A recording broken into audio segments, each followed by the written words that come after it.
Hi കൂട്ടുകാരെ, ഷീജ സെമ്മി വേൾഡിലേക്ക് സ്വാഗതം. ഇന്ന് നമുക്കൊരു അടിപൊളി ചിക്കൻ ബിരിയാണി റെസിപ്പി കണ്ടാലോ? അതിനായി ഞാനിവിടെ എടുത്തിരിക്കുന്നത് 1 കിലോ ബിരിയാണി റൈസും 1.5 കിലോ ചിക്കനുമാണ്. ആദ്യം നമുക്ക് അരി വേവിക്കാൻ ആവശ്യമായ വെള്ളം അടുപ്പിലേക്ക് വയ്ക്കാം. ഇതിലേക്ക് ഒരു തക്കോലം, 2 പീസ് കറുകപ്പട്ട, 2 ഗ്രാമ്പു, 2 ഏലയ്ക്ക, ഒരു നുള്ളു പെരിഞ്ജീരകം, ആവശ്യത്തിന് ഉപ്പ് എന്നിവ ചേർക്കാം. വെള്ളം തിളച്ച് വരുമ്പോഴേക്കും 20 മിനിറ്റ് കുതിർത്ത് കഴുകിയ അരിയാണ് ചേർക്കുന്നത്. അരി വെന്ത് വരുന്ന സമയം കൊണ്ട് നമുക്ക് ചിക്കൻ റെഡിയാക്കാം.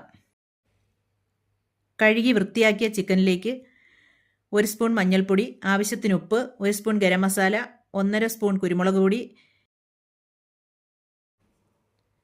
ഇഞ്ചിയും വെളുത്തുള്ളിയും ചതച്ചതും പച്ചമുളക് ചതച്ചതും ചേർത്ത് നന്നായി മിക്സ് ചെയ്യാം. 7-8 പച്ചമുളക് എടുത്തിട്ടുണ്ട്. നമ്മൾ മുളക് പൊടി ഇതിൽ ചേർക്കുന്നില്ല.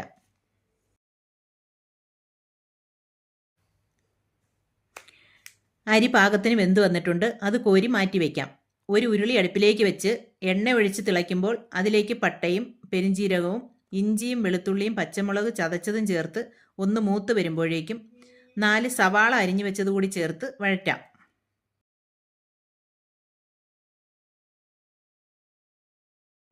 അതിലേക്ക് മഞ്ഞൾപ്പൊടിയും ഉപ്പും ഗരം മസാലയും കറിവേപ്പിലയും ചേർത്ത് മിക്സ് ചെയ്യാം. ഇനി ചിക്കൻ കൂടി ചേർക്കാം. ചിക്കൻ വേവുന്ന സമയം കൊണ്ട് അണ്ടിപ്പരിപ്പും മുന്തിരിയും സവാളയും മൂപ്പിച്ചെടുക്കാം. ചിക്കൻ ആവി വന്നിട്ടുണ്ട്. അതിലേക്ക് നമുക്ക് കുറച്ച് തിളച്ച വെള്ളം കൂടി ചേർക്കാം.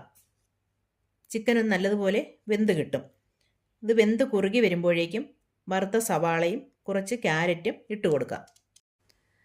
അപ്പോൾ നമ്മുടെ ചിക്കനും വെന്ത് റെഡിയായിട്ടുണ്ട്, ചോറും റെഡിയായിട്ടുണ്ട്. ഒരു പാനിലേക്ക് കുറച്ച് നെയ്യ് ആഡ് ചെയ്യാം. ചിക്കനും ചോറും ലെയർ ചെയ്യാം. മുകളിൽ വറുത്ത് വെച്ച സവാളയും മുന്തിരിയും അണ്ടിപ്പരിപ്പും ചേർത്ത് ചെറിയ തീയിൽ വയ്ക്കാം. 10 മിനിറ്റിന് ശേഷം മസാലയും ചോറും കൂടി മിക്സ് ചെയ്യാം. നമ്മുടെ ബിരിയാണി റെഡി. വീഡിയോ ഇഷ്ടപ്പെട്ടാൽ ലൈക്ക് ചെയ്യാനും കമൻറ്റ് ചെയ്യാനും സബ്സ്ക്രൈബ് ചെയ്യാനും മറക്കല്ലേ കൂട്ടുകാരെ.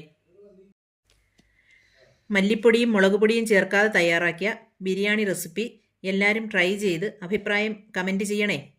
പുതിയൊരു വീഡിയോയുമായിട്ട് വീണ്ടും കാണാം. ബൈ.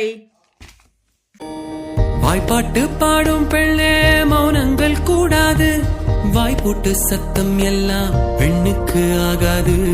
வண்டெல்லாம் சத்தம் போட்டால் பூஞ்சோலை தாங்காது, மொட்டுக்கள் சத்தம் போட்டால் வண்டு கேட்காது. ஆடிக்கு பின்னாலே காவேரி தாங்காது, ஆளான பின்னாலே அள்ளிப்பு மூடாது. ஆசை